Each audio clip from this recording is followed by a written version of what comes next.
Qu'est-ce qui se passe à la présidence de la République? Comment expliquer tous ces décès en cascade des collaborateurs de notre président? Meurent-ils du Covid ou de toute autre chose? Et puis on reviendra aussi dans ce programme sur le désordre ambiant qu'il y a à l'UDPS. Qui veut fragiliser le parti présidentiel?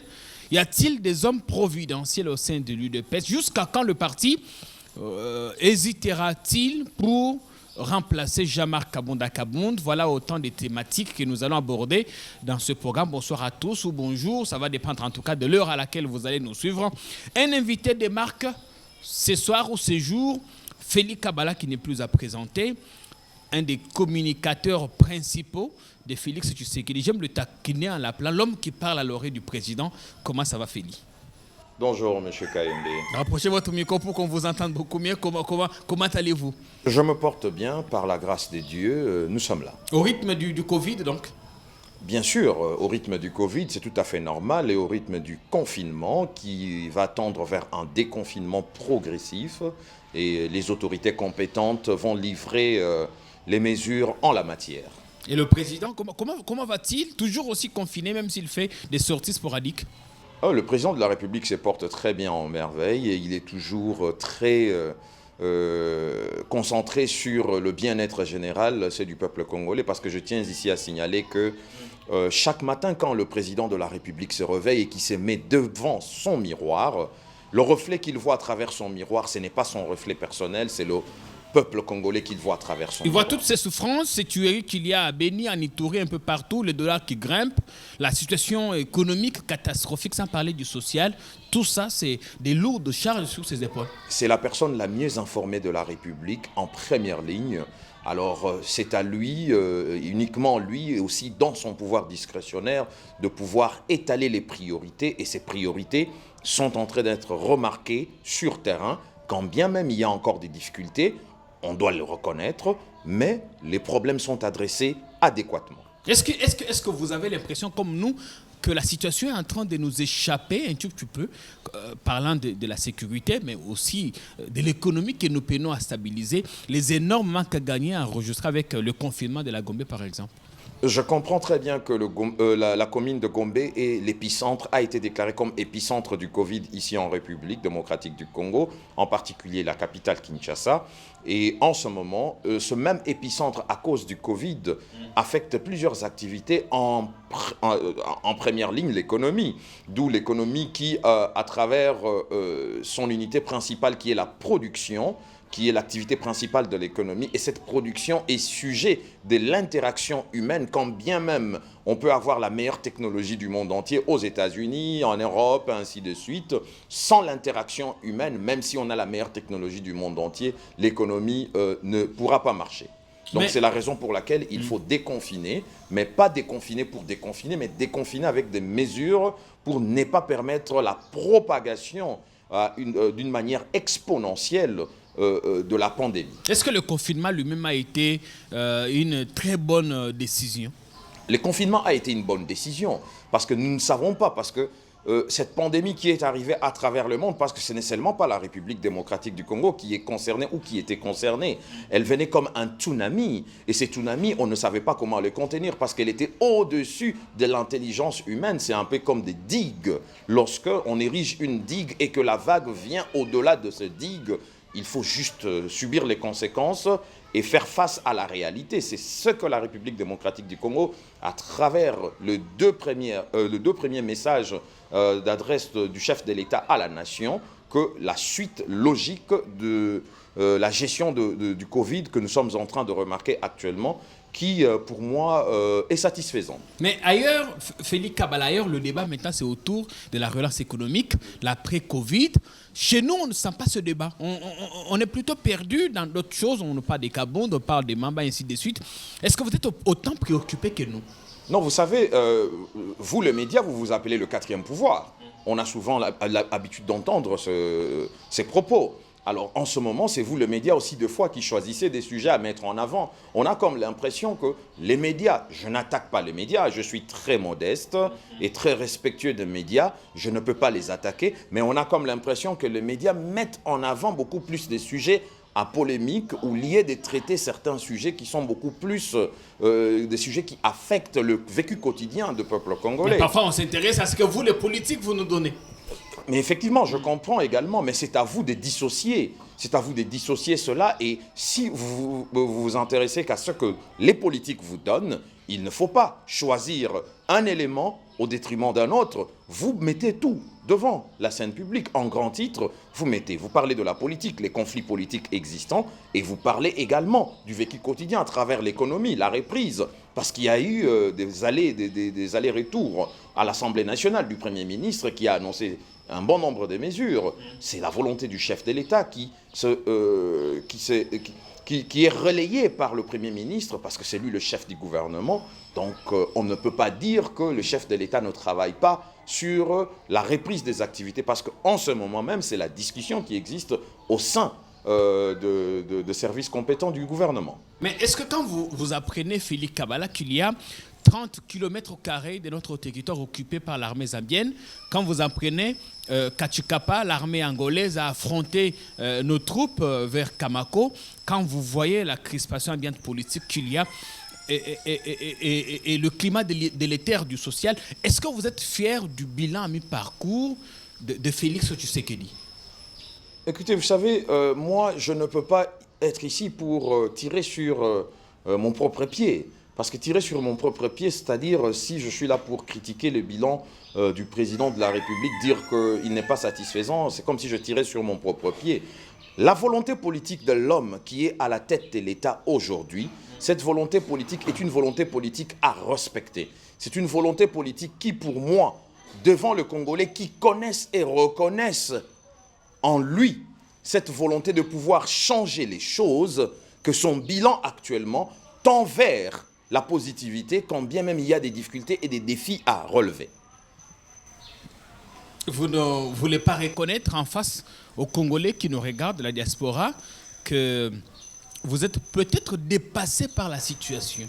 Être dépassé par la situation, non, parce que je peux vous garantir, avec ma modeste relation que j'ai, je dis bien ma modeste relation que j'ai avec le premier citoyen de la République, j'aimerais vous dire ici, clairement, ce n'est pas une personne agitée, ça c'est d'abord de un, ce n'est pas une personne qui est dépassée par la situation ou tremble devant un fait ou un autre. C'est une personne qui appréhende la situation dans le calme et adresse des solutions adéquates tout en consultant beaucoup plus large. Il a des collaborateurs, il a des ministres, il a aussi des personnalités à sa discrétion qu'il consulte pour donner des solutions à certains problèmes. Quand on voit le procès 100 jours, des millions de dollars du contribuable détournés, on voit des défis que nous attendons. On s'approche du 2e anniversaire de son accession au pouvoir. On se dit, tiens, on n'a plus que 2 ans et demi ou 3 ans parce que la dernière est électorale. On est pas mal barré là. Nous ne sommes pas mal barrés. Nous ne sommes pas mal barrés. Vous savez, lorsque vous évoquez le procès de 100 jours, vous savez, la justice est indépendante. C'est à elle de faire son travail. Et la justice est en train de le faire. Et on dit également clairement que d'un côté aussi, la partie accusée est présumée jusqu'à ce moment où nous parlons, nous échangeons avec vous, innocente. C'est à eux de prouver leur innocence et nous allons nous aligner que par la conclusion de ce que cette affaire va nous révéler dans sa conclusion. On tourne cette émission au moment où une 3e audience se passe. Est-ce que dans cette affaire, on n'a pas voulu écarter un collaborateur devenu peut-être gênant, Vital Kamerhe, sachant qu'il pourrait, selon l'accord de Nairobi, être candidat en 2023? Non, vous savez, il ne faut pas politiser cette affaire. Et loin de là, parler de l'accord de Nairobi. Parce que ici, je ne serai pas devant vos caméras en train de lire entre les lignes de l'accord de Nairobi ou peut-être faire un procès d'intention à qui que ce soit. Parce que lorsqu'on dit qu'on écarte quelqu'un parce qu'il y a l'échéance en 2023, mais attendez un peu, est-ce que nous avions la campagne électorale est déjà déclarée? Non, elle n'est pas déclarée. Et c'est parce que... Il y a des signes avant-coureurs, comme on dit. Bon, vous savez, chacun est libre de faire son interprétation sur la matière, mais nous ne sommes pas ici en train d'évoquer la période électorale, ni sa campagne qui n'a même pas encore été déclarée, parce que les instances compétentes à les faire sont encore en train de travailler calmement pour préparer ces échéances calmement au moment où la Constitution nous demande de le faire. Est-ce qu'on n'est pas en face d'un procès politique, Félix? Non, c'est un procès à caractère juridique. Hein. Il n'est pas un procès politique, quand bien même c'est lui qui est concerné dans cette affaire. C'est un acteur politique reconnu ici en République démocratique du Congo. Je pense qu'avec l'arsenal d'avocats qu'il a en sa possession, il sera en mesure de démontrer, d'éclairer la lanterne devant l'opinion publique. S'il est condamné ou acquitté, quelle sera la suite pour la coalition? Vous savez, je ne pourrais pas mettre la charrue avant le bœuf. Nous devons laisser l'instruction se dérouler et attendre les conclusions afin de le commenter. Vous avez des réponses trop politiques. Je suis politique, bien entendu. Mais ici, nous, on ne vous a pas fait venir pour qu'on reste dans les suspens. On voudrait vraiment que l'on appelle le chat par son nom. Bien sûr, je suis en train d'appeler les chats par son nom. L'indépendance de la justice, la présomption d'innocence, la séparation de pouvoir. Sinon, si on ne le fait pas, Montesquieu risque de se retourner 1000 fois dans son tombeau. Quand le président s'est réveillé un matin, qu'il se regarde dans son miroir, qu'il voit autour de lui ses collaborateurs partir, la plupart sans avoir souffert, ses décès qui l'entourent, ses proches, ces gens qu'il a connus, qui partent l'un après l'autre, qu'est-ce qu'il s'est dit? Vous savez, quand il se réveille le matin et qu'il regarde son miroir et le reflet, il souffre et il peine de voir son propre reflet dans ce miroir. Il voit le peuple congolais et il regarde ses collaborateurs également. Vous savez, on ne va pas extrapoler sur ce qui se passe à la présidence de la République, les décès dans la presse, l'opinion publique qui commente à gauche par-ci par-là. Nous n'allons pas extrapoler la majeure partie mais la et la situation est tout de plupart même grave. Jamais de la tous les décès. Jamais un président n'avait enregistré autant de décès autour de lui dans un temps aussi record. Non, je ne veux pas extrapoler. Il faut aussi regarder le contexte dans lequel nous sommes. C'est quoi le climat?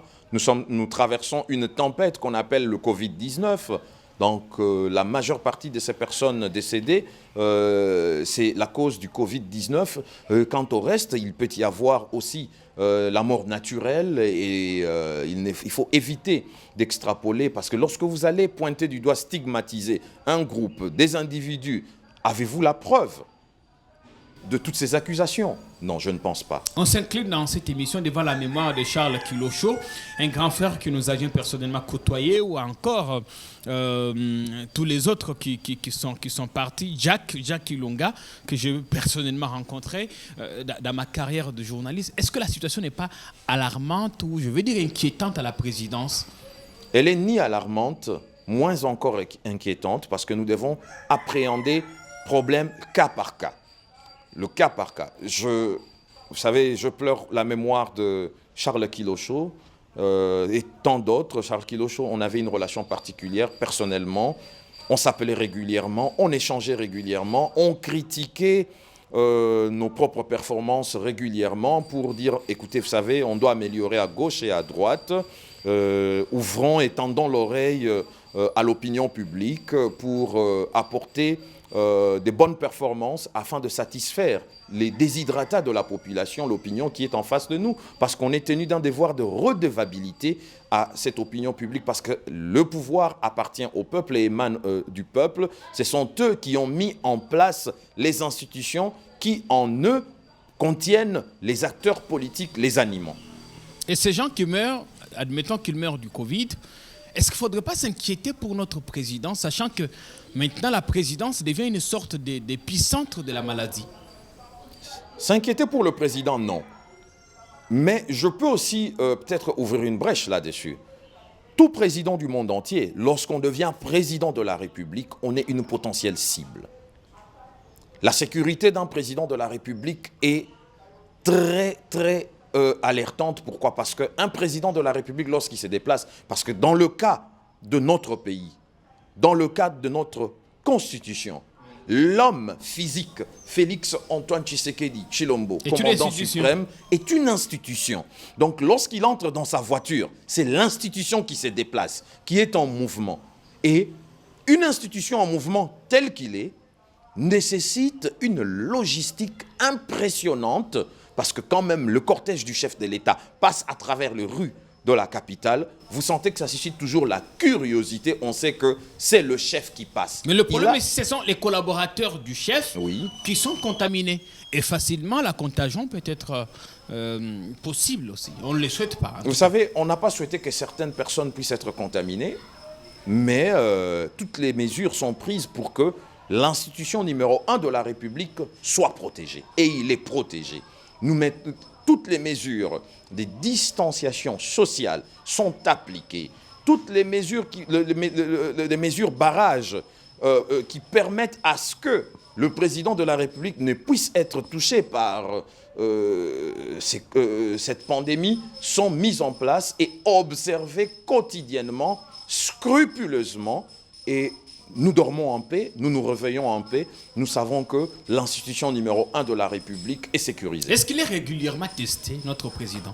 Ne vous inquiétez pas, le président de la République est accompagné par un arsenal de corps médical expérimenté et très attentionné profondément. Je ne pourrais ici livrer la réalité de ces personnes parce que ce sont des personnes sensibles. Nous ne pouvons pas les dévoiler au vu au su de tous. Qu'est-ce que vous ressentez, vous, personnellement, quand vous réveillez matin, que vous avez des notifications, genre, il y a un nouveau décès à la présidence? Qu'est-ce qui vous passe immédiatement par la tête? C'est déplorant, ça fait mal, surtout si ce sont des personnes qu'on a connues personnellement. C'est dérangeant. Vous dites que ça aurait pu être moi-même? Ça, nous ne sommes pas épargnés. Vous savez, c'est juste une question de calendrier. Il n'y a personne qui a entre ses mains ou dans sa poche les certificats d'immortalité. Il est juste question d'un agenda et si peut-être cet agenda a été précipité par la volonté humaine ou pas, si c'est la volonté naturelle, c'est Dieu. Si c'est la volonté humaine, la lumière sera faite. Quand vous parlez de la volonté humaine, vous nous ramenez dans ces spéculations autour d'un possible empoisonnement qui existerait à la présidence, à l'Union africaine. Non, il ne faut pas extrapoler mes propos. Une mort peut être naturelle ou bien peut être causée par la volonté humaine. Je parle du surnaturalisme de la raison de la mort d'un être humain. Il faut toujours poser des questions. Lorsqu'une personne décède, on se pose toujours la question. Dans le communiqué nécrologique, il y a toujours la raison qui a mené la personne à la mort. Alors, il ne faut toujours pas exclure de poser toutes les questions nécessaires. Mais maintenant, il y a de plus en plus des rumeurs persistantes sur l'existence d'un poison à la présidence. D'où vient-il? Est-ce qu'aujourd'hui, on est en mesure de savoir quel type de produit on utilise pour empoisonner les autres? Ça passe par qui? Comment on le fait? Parce qu'on apprend qu'il y a maintenant un double dépistage. Je suis passé par la clinique de l'Union africaine et j'ai vu comment les gens faisaient la queue pour se faire dépister. Bon, vous savez, moi, je ne serai pas ici pour propager des spéculations ou des rumeurs. La clinique reçoit toujours des personnes au quotidien.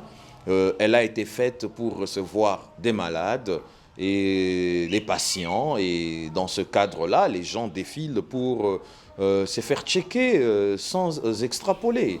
Mais il y a pourtant un audio qui vous est attribué. On entend dans cette conversation téléphonique avec une dame, une voix qu'on vous attribue. Vous dites, oui, effectivement, poison, ils allaient la présidence, aux allés qui certifié existence, il y a poison, et ceux qui voient, on a vu plus tard que vous avez démenti. Est-ce que c'est vous-même qui avez démenti?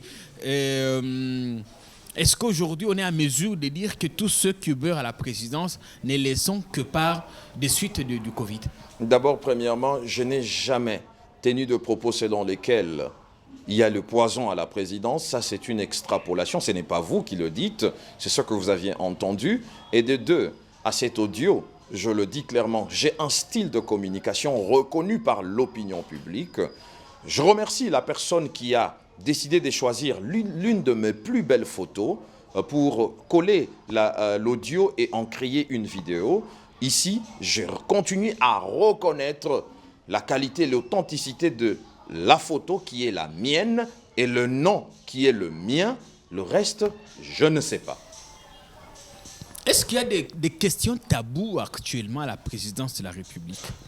Bon, les questions taboues peuvent exister partout dans toute société, hein, et ce sont des questions qu'on peut toujours aborder, mais pour moi, je ne trouve pas qu'il y a des questions taboues à la présidence de la République. Félix Kabala, vous êtes un ancien porte-parole de l'UDPS France. Là, on ne sait pas le rôle que vous jouez actuellement au sein du parti depuis que vous êtes revenu à Kinshasa après la victoire électorale de votre parti. Quel regard vous portez sur la situation actuelle que traverse le parti? D'abord, premièrement, c'est que j'aimerais dire, pour ceux et celles qui mettent la charrue avant le bœuf sur l'avenir de l'Union pour la démocratie et le progrès social, j'en parle. Pourquoi? Parce que je proviens de ce parti politique. Je suis membre de ce parti politique. C'est le parti au pouvoir, c'est le parti présidentiel. On pourrait peut-être me reprocher de dire comment est-ce que tu parles du parti pendant que tu es un communicateur du chef de l'État. Attendez, je ne suis pas un orphelin politique. En commençant par le premier citoyen de la République. Il n'est pas un orphelin politique. Il provient d'une base, un parti connu de tous. Ce qui se passe au sein de l'UDPS, l'UDPS est un parti des débats démocratiques. Il y a la tolérance au sein de l'UDPS. C'est ce qui fait même la force de l'UDPS. L'UDPS n'a pas concentré ses efforts sur des individus, mais sur le principe de respect des textes. Il y a toute forme d'interprétation, toute forme de débat sur les textes, comment est-ce qu'ils sont appliqués, leur interprétation. Mais sachez-les très bien, à la fin de compte, les fils et filles de l'UDPS sortent toujours unis, consolidés avec une position pour préserver la solidité du parti. Mais maintenant, il y a des camps qui se forment. Jean-Marc Abound jeté du bureau de l'Assemblée nationale un groupe de députés qui salue la mesure et qui se précipite, qui pense qu'il faut vite penser à son remplacement. L'UDPS qui estime qu'il n'est pas opportun maintenant de désigner un autre. Est-ce qu'on n'est pas toujours dans cette politique, dans la vieille politique de crier de l'UDPS de la chaise vide? Non. D'abord, j'aimerais dire ceci. Nous ne devons pas mettre la charrue avant le bœuf. 1. 2. Je ne suis ni pour l'un, moins encore pour l'autre. Nous sommes ceux qui sont au milieu du village. Nous sommes des centristes. Nous sommes ceux qui sont dans le courant centriste du parti. Courant centriste voudrait dire nous sommes pour le dialogue. Donc vous donnez raison ni à Kabound ni aux dissidents? Non, je ne suis pas dans des camps, mais ici je suis respectueux de la hiérarchie du parti. Pourquoi? Je m'explique. Nous sommes au sein du Parlement, institution Parlement de la République. Nous sommes au sein du Parlement, dans la Chambre basse, l'Assemblée nationale. C'est à travers la coalition, pour gouverner ensemble, que le poste du premier vice-président de l'Assemblée nationale a été concédé au CACH/UDPS. Ça, c'est l'accord. Ça, c'est notre contrat avec nos amis alliés du FCC. Ce qui s'est passé à l'Assemblée nationale, d'abord de 1, jusqu'à preuve du contraire, il faut toujours attendre que le droit puisse être dit par la justice, parce que la procédure même qui a fait de sorte que l'on puisse éjecter le premier vice-président de ce poste, le président AI de l'Union pour la démocratie et le progrès social, Jean-Marc Akabound, est une procédure qui a été entachée d'irrégularité avec le soubassement d'une pétition qui elle-même continue jusqu'en ce moment de souffrir d'une certaine irrégularité. Alors, ils ont fait un passage en force par rapport aux muscles numériques, c'est-à-dire le grand nombre a pris les dessus sur la réalité, mais le dernier mot n'a pas encore été dit. Et les députés de l'UDPS peuvent toujours se mettre autour d'une table avec la décision qui a été prise, échanger pour comprendre, trouver un issue de sortie. On ne peut pas commencer à gauche, à droite, tirer à boulet ouvert. Non, voilà, nous actons rapidement. Nous avons acté de la déchéance du premier vice-président et nous sommes prêts à déléguer un autre membre à ce poste-là. Non, on ne va pas quand même retomber dans la situation de 2011 où l'on avait donné un mot d'ordre par le président et ces mots d'ordre n'avaient pas été suivis à la lettre. La première des choses, la seule personne qui avait suivi le mot d'ordre de notre héros national, paix à son âme, père de la démocratie, Étienne Tshisekedi Wamulumba. C'est celui qui est aujourd'hui à la tête de la République en tant que président de la République. Vous croyez qu'il n'avait pas aussi envie de siéger au Parlement? Il a été parmi les mieux élus de la République à l'époque, en 2011, l'actuel président de la République. Nous devons nous dire, parce que certaines personnes disent qu'il n'a jamais exercé, c'est sa première fonction. Non, parce que moi j'ai compris que je n'arrive pas à comprendre comment est-ce que ça a échappé à tout le monde, y compris les médias. Il a été élu, mais il n'a pas exercé. Attendez, lorsqu'on il n'a est pas dans exercé. un instant, lorsqu'on est dans un parti politique, c'est ce qu'on appelle un gouvernement en instance d'installation.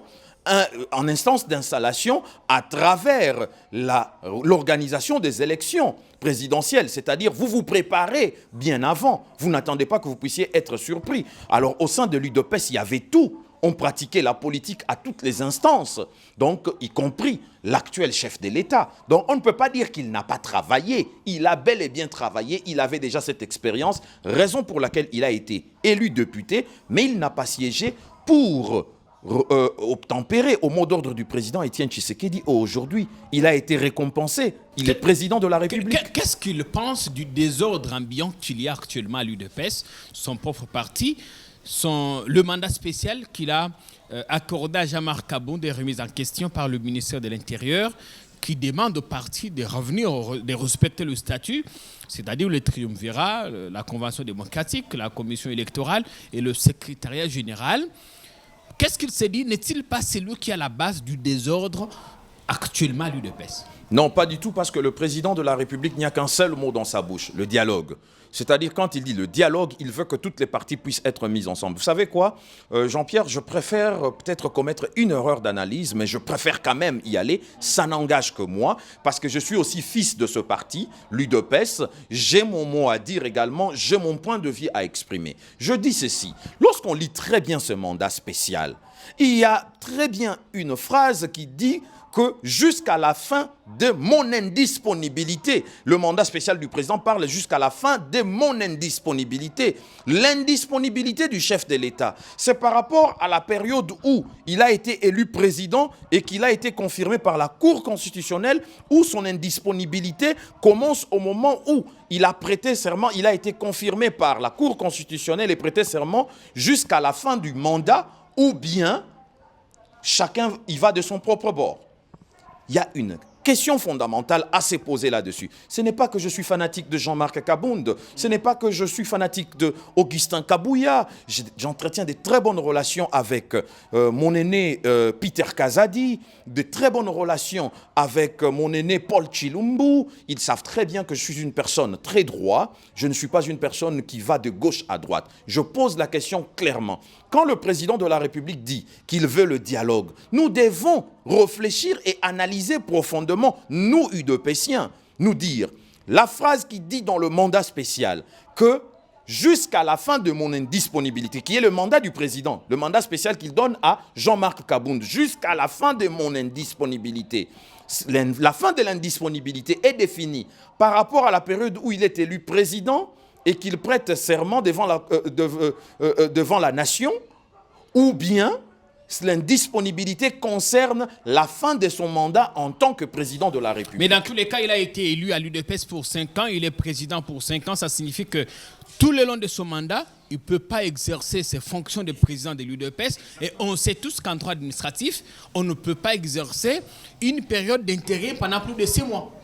Mais attendez, c'était pour moi, à mon humble avis, comme l'UDPS est un parti des débats démocratiques, il y a la tolérance, c'est à l'ensemble de tous les organes du parti de se mettre autour d'un dialogue, aller en séminaire, Jean-Marc Kabound y compris, Augustin Kabouya, nous convier tous, mais vu le Covid, on ne pourra pas dépasser le nombre de 20, donc ils doivent discuter rapidement pour lever l'option. Parce que le ministère de l'Intérieur dit que le mandat spécial n'est pas conforme. Vu qu'il dit qu'il n'est pas conforme, mais maintenant, la nature a horreur du vide.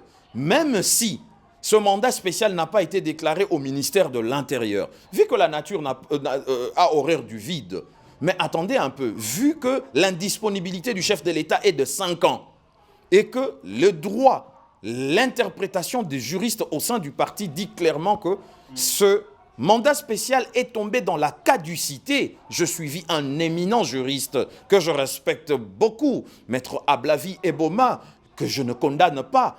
Lui n'a fait que parler le droit. Il n'a fait que dire le droit. Il n'a fait qu'expliquer le juridisme de ce mandat spécial. Et il a raison. Mais le grand problème ici, vu que ce mandat spécial n'a pas été déclaré au ministère de l'Intérieur, selon ce que le ministère de l'Intérieur nous donne comme révélation, et que la nature a horaire du vide, et que l'indisponibilité du chef de l'État est de 5 ans, réfléchissons. On ne va pas stigmatiser Jean-Marc Kabounda Kabound, moins encore. Alors, clairement, vous voulez dire que le problème s'appelle Félix Tshisekedi. Est-ce qu'il a Non, le problème ne s'appelle pas Félix Tshisekedi. Le problème est que le président voudrait que nous ayons cette maturité de dialoguer autour de nous, d'élever l'option pour que tout le monde puisse se sentir concerné dans la gestion de ce parti présidentiel, parce que, hormis le cabinet du président de la République, le parti présidentiel a le droit d'être aussi collaborateur du président de la République, parce que c'est le parti qui l'a amené là où il est. Est-ce qu'il a horreur, Félix Tshisekedi, de perdre le contrôle de l'UDPS? De quoi a-t-il réellement peur? Même pas une seconde de crainte. Je vous le dis clairement, les yeux dans les yeux. Ce n'est pas quelqu'un qui a peur des situations qui s'érigent devant lui. Il s'est construit à travers les obstacles.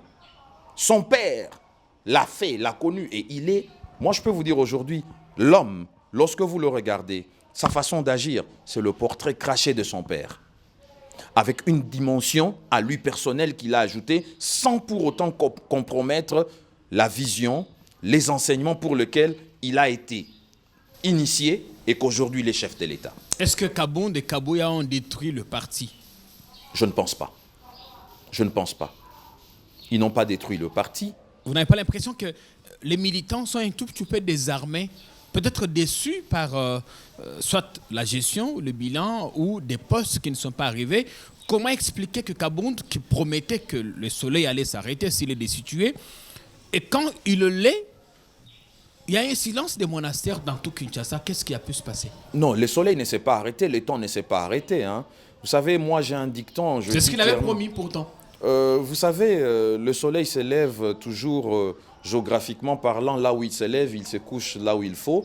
Et moi je pense que le soleil se lève avec le sommet de l'État.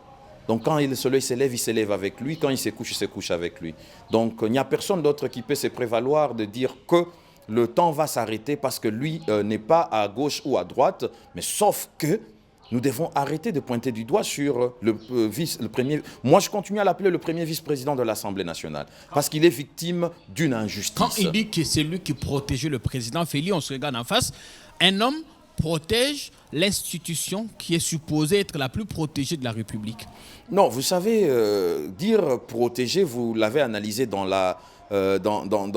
juste dans la forme. Dans le fond, c'est un collaborateur du chef de l'État, vous devez le savoir. Un collaborateur du chef de l'État a une première mission, c'est de protéger l'image et l'intégrité de celui avec qui l'on travaille. C'est-à-dire, c'est lui qui t'a confié cette responsabilité d'être son collaborateur. Et des deux, de faire la promotion de son projet politique afin de lui redemander à la fin de son mandat, selon la Constitution, un second mandat par rapport aux réalisations qui seront faites et aux observations qui seront faites. Presque 2 ans maintenant, à voir la situation dans le pays, vous êtes sûr qu'en 2023, vous ferez bonne affaire? Le peuple congolais n'est pas dupe. Hein. Le peuple congolais sait très bien que c'est lui qui est à la tête de l'État. C'est un homme rempli, imbibé de bonne volonté politique. Et il est capable de faire des grandes réalisations. La bonne volonté ne suffit pas. Mais je comprends, j'y vais. Mais ce même peuple congolais comprend aussi que le contexte politique dans lequel la personne qu'ils ont mis en avant est un contexte politique très complexe. Et la complexité de ce problème, c'est là où nous autres, entre les lignes de la complexité, nous tirerons des éléments de langage à présenter au peuple congolais pour dire tel a été réalisé. Tel n'a pas été réalisé pour telle raison et il y aura des noms qui seront collés à toutes ces raisons. Et ce peuple congolais va trancher encore en 2020. On va tomber dans la diabolisation comme toujours avec l'UDPS, les Kadiocha, comme on l'entend souvent là chez vous. Non, pas de diabolisation, parce que nous avions été victimes de la diabolisation depuis la conception de ce parti. Ah, c'est vous plutôt qui diabolisez les autres? Non, nous on ne diabolise personne. Nous on a été victimes de la diabolisation depuis la création de ce parti jusqu'au moment où j'échange avec vous. Quand bien même nous sommes le parti au pouvoir, on continue à être victime d'une certaine diabolisation. Mais c'est pas face à ça qu'on va tergiverser, avoir peur. Hein. On va aller aux élections avec un parti déchiré, avec des bords, des dissidences, des camps qui se constituent. Chacun pour soi, l'UDPS pour tous maintenant. L'UDPS n'ira jamais aux élections déchirées. Ça, je vous le dis.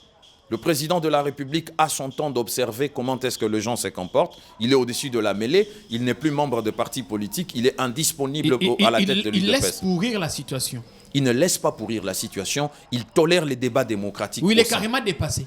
Il n'est pas dépassé. Il a la République à gérer, l'UDPS y compris là-dedans. On a fini. Je vous en prie. Vous regardez la caméra, Philippe Kabala, c'était un plaisir de vous avoir dans cette émission Non à la balkanisation. Je souhaite que vous s'adressez à l'internaute. Atana Lingala, c'est très important parce que la diaspora aussi parle souvent français, mais Lingala PR Mogofekotaka.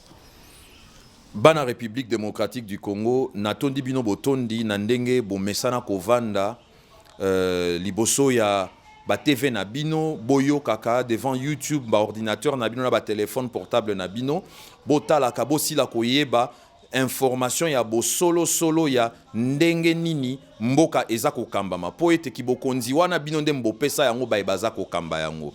Papa mokonzi azana makanisi moko kitoko pona bino po ete tongo nyonso tango ya la mukaka atalaka kitalatala na ye ayokaka pasi mingi parce que akoka komona elilingi na yete na kati ya kitalatala wana amonaka nde bino lokola amonaka bino me boyeba yango kitalatala ngo esika amonaka bino eza pe na batu baluka bazwa kitalatala yango babuka yango batia yango na mabele kasi boyeba ete ye akotika kitalatala wana epanzana te parce que azana posa ete lobby mwana na yo atanga kelasi ndeko na yo akende na hôpital ba soigner ye lobby ozala na musala lobby pe mboka oyo ebonga po ete yo otiaki loboko na yo na musala na yango. Merci beaucoup, Feli. C'était un plaisir de vous avoir. On espère que c'est la première fois d'un an à la balkanisation, mais on espère que vous reviendrez de temps en temps, chaque fois que l'invitation vous sera adressée. Jean-Pierre, je répondrai toujours présent par rapport à votre invitation. Merci bien, merci à vous, chers internautes, téléspectateurs qui avaient regardé ce programme. Merci particulièrement aux internautes des USA qui nous appellent. On est des cœurs avec vous. On est très opposés par rapport à la situation que vous vivez de ce côté-là. Il faudrait vraiment que la donne change. Il faudrait que les suprémacistes blancs arrêtent ce qu'ils font. Nous suivons de très près la situation qu'il y a à Minneapolis. Je crois que c'est bien ça. Des cœurs avec vous. Merci également aux internautes du Canada, de France, d'Angleterre, ici en Afrique, au Congo, ceux qui nous suivent à Lubumbashi, à Kinshasa ou partout ailleurs. Notre numéro est affiché, vous nous ferez part de vos observations, vos commentaires, vos suggestions sur WhatsApp, comme vous le faites déjà si bien. Commentez, réagissez, partagez cette émission pour que même votre frère qui est très très loin d'ici la suive aussi, des révélations, des analyses, des opinions de Philippe Kabala sur la situation, sur la gestion du pays et la situation de la présidence. On vous retrouve donc très prochainement pour une autre émission sur d'autres thématiques avec d'autres invités. D'ici là, on vous souhaite de passer une agréable journée et portez-vous bien.